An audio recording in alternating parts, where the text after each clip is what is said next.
لو قررت تشتغل اوبر او جلوفو او بولت توصيل الطعام في البرتغال، في مشاكل جديدة حاصلة بقالها حوالي شهر كده بالظبط.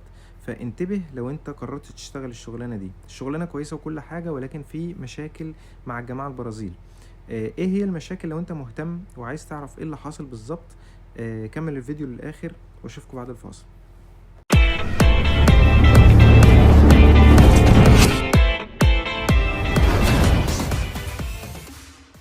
السلام عليكم ورحمة الله وبركاته، منورين. ايه الاخبار؟ انا بقالي فترة ما بنزلش فيديوهات، بس الفيديو ده مهم جدا بمناسبة الناس اللي عايزين يشتغلوا جلوفو او اوبر او بولت ولسه هيبدأوا. وبالنسبة للناس اللي بادئين بالفعل، في مشاكل حاليا حاصلة. السبب فيها لان انا حاضر الموضوع ده بنفسي يعني، وبعض الزملاء حاضرين يعني الموضوع ده بنفسهم. هتلاقي كده بعض البرازيل عاملين زي مجموعة كده، جروبات مع بعض، وبيقفوا مثلا قصاد مش عايز اقول اسماء مطاعم او حاجة، بس مطاعم شهيرة يعني. الوقت بتاع بالليل من الساعة مثلا 10 أو 11 بيبقوا واقفين لحد اللي هو بالليل يعني لحد الساعة 5 أو 6 الصبح. تمام؟ بيعملوا إيه؟ بيقفوا قدام المطاعم الشهيرة دي، مكونين زي عصابة كده مع بعض، وبييجوا لحد عندك لو انت لسه داخل وما تعرفش الناس يعني، ما تعرفهمش، ولقوك انت مش برازيلي، بيجوا يقول لك ايه انت شغال ايه، تقول له مثلا اوبر او جلوفا او بولت او بتاع، يقول لك اقفل الاكونت، ما تاخدش اوردرات من هنا. كلهم كده، فزي عصابة. تمام؟ فخلي بالكوا جدا من الموضوع ده. هتيجي مثلا تروح عند مكان معين، مطعم شهير او حاجة، وتيجي تشتغل مثلا عشان تسترزق زيهم، هتلاقي في مجموعة كده جاية تقول لك ايه، زي بلطجية يعني.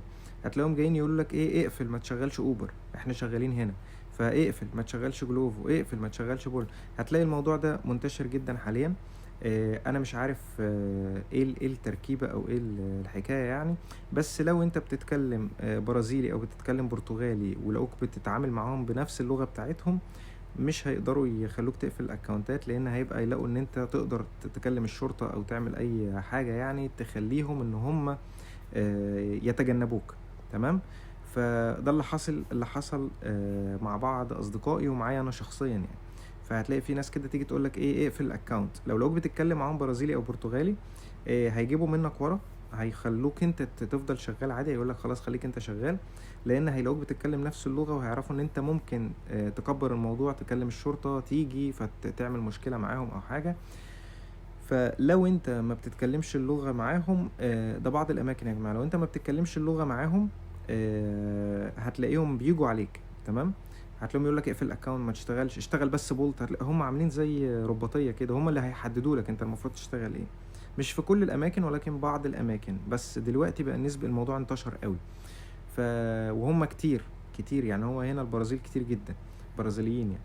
فهتلاقيهم هتلاقي الموضوع منتشر يعني. فانتبه جدا وانت شغال، ما تحاولش تخش معاهم في مشاكل، لان هم كتير.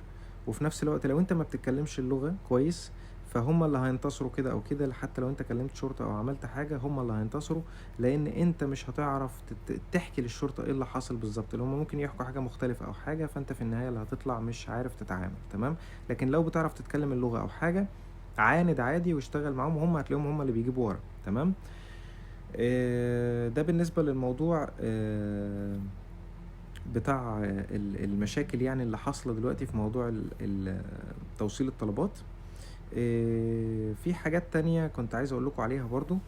حاجات تانية كنت عايز اقول لكم عليها برضو مهمة جدا، حاصلة دلوقتي حاليا الفترة دي برضو، جديدة جدا. انا ما اعرفش ليه حاجات جديدة ظاهرة، وحاجات مش لطيفة يعني. هتلاقي بالليل، لو انت بتشتغل بالليل وساعات بالنهار، هتلاقي بعض الشباب او رجالة يعني في الشارع، وانت ماشي مثلا، انت قربت على مكان توصل فيه الطلب، فهتلاقي حد من الشارع بيقولك الطلب بتاعي. انتبه جدا، لان هو بقى معظمهم دلوقتي يخلي اي حد من بتاع الاستفادة التوصيل الطلبات معدي، فتلاقي الجماعة بيقولك الطلب ده بتاعي. فلو اديتهوله من غير ما تسأله على اسمه، هو يقولك الاسم بتاعك، نصب كتير جدا. بيبقوا واقفين في الشارع وبياخد الاوردرات عادي، ياخد منك الاوردر، وتلاقي اصلا انت اديت الاوردر لواحد غير الزبون. تمام؟ فركز قوي في العنوان، وقول له اسمك ايه. لازم تتعلم تقول كوميت شامش، اسمك ايه بالبرتغالي، او بالانجليزي او ايا كان يعني، بس حاول تحفظ الحاجات البسيطة دي عشان دي هتعمل لك مشاكل في الشغل. لازم تكون عارف تتكلم شوية برتغالي.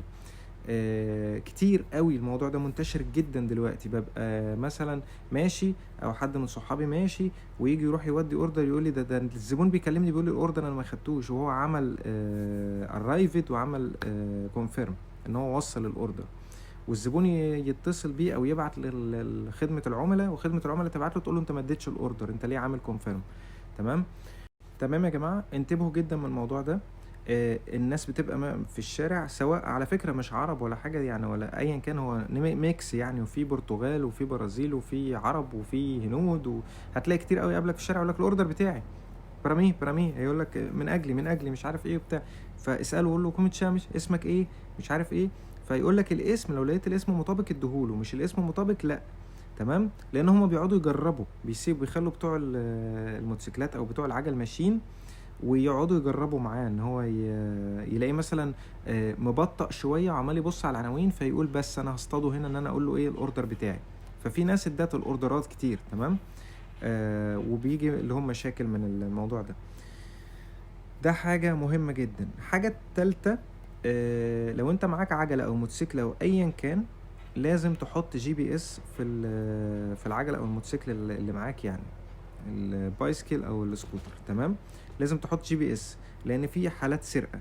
لسه صاحبنا برضو مسروق منه العجلة ورابطها على فكرة، يعني طلع يودي اوردر في الدور السابع، ربط العجلة بجنزير وطلع يودي اوردر، مفيش دور السابع بالاسانسير، طلع نزل لا العجله مش موجوده ولا الجنزير ولا حاجه، قاطعينه واخدين العجله. تمام. حط GPS في العجله بتاعتك، واشتري جنزير محمل على قد ما تقدر، لان الحاجه بقت تتسرق في لمح البصر. تمام. GPS بيبقى يعني حاجه رخيصه جدا، هجيبه مثلا ب20-30 يورو على برنامج اسمه تيمو، ويب سايت تقدر تشتري من عليه، اللي هو البرنامج الصيني ده، تقدر تشتري من عليه، هتلاقيه مثلا حدود 6 يورو 7 يورو حاجه كده. شوف نوع كويس وحطه في العجله، خبيه في حته وبتاع، بحيث ان انت ايه لا قدر الله ما يحصلش حاجه يعني. هنا عمليات السرقه دلوقتي برضو انتشرت جدا. انا حطيت الموتوسيكل بتاعي، كنت رايح مشوار، حطيت الموتوسيكل بتاعي تحت، وكان في فيب وكم حاجه في قلب الموتوسيكل، طلعت نزلت ما لقيتهمش. تمام.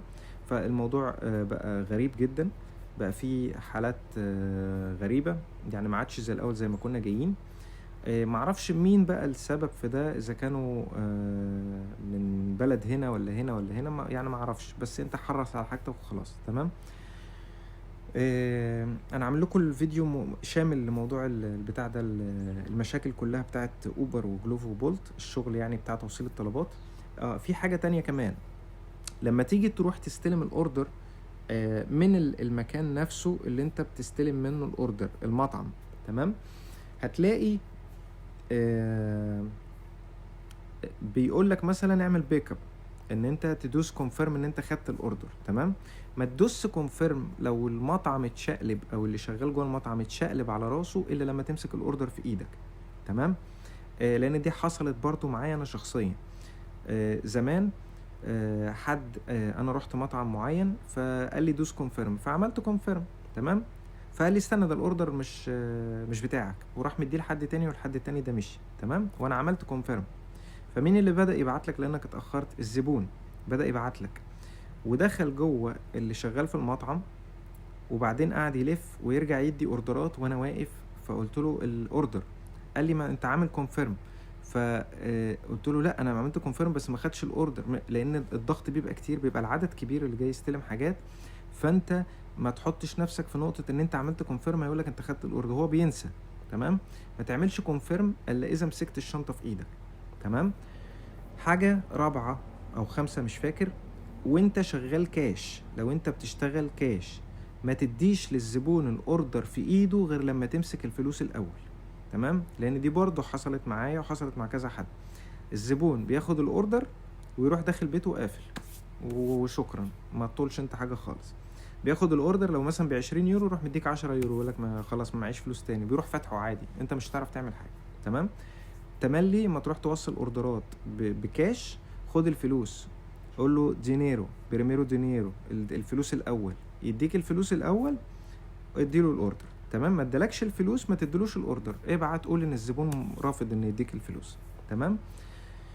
الحاجات دي مهمة جدا يا جماعة، الناس اللي هتشتغل جديدة والناس اللي شغالة بالفعل، لان احنا وقعنا في الحاجات دي، فانا بعمل لكم الفيديو عشان الناس تعرف ايه المشاكل اللي حاصلة. تمام. آه، في بعض السوبر ماركت دي مشكلة 5 أو 6. كل الشغل فيه مشاكل، ولكن أنا بقول لكم على المشاكل بتاعت الشغل ده لو حد عايز يشتغله. تمام. بعض السوبر ماركت لو رحت، أنا ما بحبش أشتغل مع السوبر ماركت خالص. السوبر ماركت مشكلته في إيه؟ إن أنت بتروح السوبر ماركت يا جماعة بيحصل فيه إيه بقى؟ أنا ما بحبش أشتغل الشغل بتاع السوبر ماركت خالص. تلاقي مثلا الزبون جايب لك مثلا طالب ايه، باكيتة ميه اللي هي لتر ونص 2 لتر، اللي هي الباكيتة الكبيرة دي 6 ازايز، وطالب لك باكيتة بيبسي، وطالب لك عصيان مقشة ومش عارف ايه، وكل ده طبعا المفروض انت تحطه في البوكس بتاعك اللي هو الصغير ده، وتشيل العصيان مقشة والحاجة وتسوق. فتخيل انت انهى عقلية هتعمل ده. فتملي لو انت رحت ولقيت الاوردر بالشكل ده، ابعت صور صورة للاوردر وابعت لخدمة العملاء وقول الاوردر مستحيل اقدر امشي بيه كده، لانه قانوني ممنوع ان انت تمشي بيه بعصيان مقشة او الحاجات دي، تمشي بيها سايقها كده في العام يعني. تمام. يعني الشرطة لو وقفتك هتعمل لك مشكلة، لانها بتسبب ضرر للي حواليك كمان. تمام. صور صورة وابعتها لخدمة العملاء، وخدمة العملاء هيتكنسل الاوردر وهتدي لك الفلوس بتاعتك. تمام. الزباين، في بعض الزباين بتستهبل، اللي هو يقول لك ما انا طالب بفلوس ان هو يجيب لي الحاجات، فيطلب بقى عايز يجيب السوبر ماركت كله معاك بالتوصيله اللي انت جاي بيها. فانتبه جدا من الموضوع ده. اللهم صل على النبي. ايه تاني؟ في سوبر ماركت بتروحوا بتتعامل معاملة مش حلوة، يعني بتلاقي عدد كبير جدا والمعاملة تحس غير آدمية وبتاع والكلام ده. الموضوع ده منتشر برضو الفترة الأخيرة دي، المعاملة بتاعتهم مش كويسة. فكنسل الأوردر عادي جدا، صور الزحمة والبتاع، صورها وقول المعاملة سيئة جدا وبتاع، وكنسل الأوردر، ما عندكش مشكلة. بعض السوبر ماركتات يعني والمولات والحاجات دي. اللهم صل على النبي. في ايه تاني؟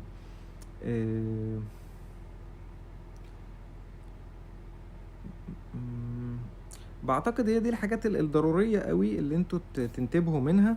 بس كان في حاجة مهمة كمان في الشغل، في تحديدا السوبر ماركت. السوبر ماركت يا جماعة عشان تبقوا عارفين برضو بيطول قوي على ما يديلك الاوردر. مش عايز اقول اسامي سوبر ماركت، ولكن يعني معظمه 90% بياخد وقت كبير جدا على ما يديك الاوردر. الوقت اللي انت هتنتظره في سوبر ماركت انتظره احسن قدام مطعم عشان يديك الحاجة بسرعة. المطعم تملي الاكل عنده سخن، فبيعبيه وعايز الحاجة تبقى سخنة، فبيدي لك الاكل بسرعة عشان انت تلحق توصله بسرعة. فتملي المطعم اصلا بيبقى مضغوط عشان عايز يديك الحاجة اسرع ما انت عايز. لكن السوبر ماركت بيديك معلبات وحاجات ما هيش فارقة معاه هو سخنة ولا مش سخنة، فبيبقى بطيء، واللي جوه بطيء، والحياة الايقاع ميت، وانت اتشليت وانت واقف. يعني انا مرة وقفت ساعة كاملة، والله العظيم ساعة كاملة والاوردر ما كانش جاهز. ويعني وصورت المكان، وصورت ما كانش فيه حد، صورت المكان من جوه وبعت لخدمة العملاء ان مفيش حد، وانا بقالي ساعة. دفعوا لي الفلوس، كنسلوا الاوردر ودفعوا لي الفلوس وانا مشيت. تمام. فتملي يعمل كده. ما فيش حد لاوي دراعك، ده شغلك الخاص يعني. السوبر ماركت بيطول جدا، مش مهتم اللي انت واقف انت هتضيع اليوم كله عنده ولا لا. انت ممكن لو اشتغلت بس سوبر ماركت ممكن تاخد لك مثلا 4-5 اوردرات بالكتير في اليوم، مش هتاخد اكتر من كده الا اذا سوبر ماركت محترم يعني. تمام. فحاول تشتغل مع المطاعم، استهدف المطاعم. في نقطة كمان مهمة جدا، استهدف المطاعم البراندات، استهدف المطاعم البراندات المعروفة. ليه؟ مفيش تعامل ماديات. لكن في بعض المطاعم، مش عايز اقول برضو اسامي مطاعم، في بعض المطاعم والحاجات اللي هي الصغيرة دي بتاعت الناس اللي هي العادية مش براندات، بيخليك انت تروح تدفع. انت بتاخد الاوردر من المطعم بتدفع كاش عشان تروح تدي للعميل، فالعميل يديك فلوسك كاش مع الفلوس بتاعة التوصيل. تمام. اللي بيحصل كالآتي، الزبون بيطلب الاوردر، انت بتروح تاخده وبتدفع الكاش للمطعم، وبعدين بتاخد الاوردر وتروح للزبون، الزبون ما بيردش عليك. هتعمل انت ايه ساعتها؟ مش هتاخد ولا حق ولا باطل، خلاص. هيقولك كان هيديك ال 12 دقيقة الانتظار او ال 15 او ال7 دقايق، هتعملهم، هيجيلك كنسل اوردر، هتكنسل اوردر، راح عليك الفلوس اللي انت دفعتها في المطعم، خدت بس فلوس التوصيل. تمام. انتبه ما تشتغلش كتير مع المطاعم اللي بتدفع لها فلوس، ودي هتلاقيها المطاعم اللي هي الصغيرة اللي هي مش براندات. لكن مفيش مطعم من الحاجات اللي ليها اسم او حاجه هيقول لك ادفع، مفيش فيها تعامل ماديات. لكن المطاعم الصغيره دي هيقول لك ادفع. جوه المطعم هتدفع للمطعم وتروح تاخد من الزبون، ممكن تلاقي الزبون مش موجود، ممكن الزبون يتأخر عليك، يفضل لطعك في الشارع، مش هتقدر تعمل حاجة لان انت بالفعل حطيت ايدك تحت درسه. تمام. فما تخليش حد يلوي دراعك. ودي كانت كل حاجة بخصوص التوصيل والحاجة. يا جماعة انتبهوا انتبهوا انتبهوا، وهستأذنكم اعملوا اشتراك في القناة وفعلوا زر الجرس، واشوفكم على خير. السلام عليكم.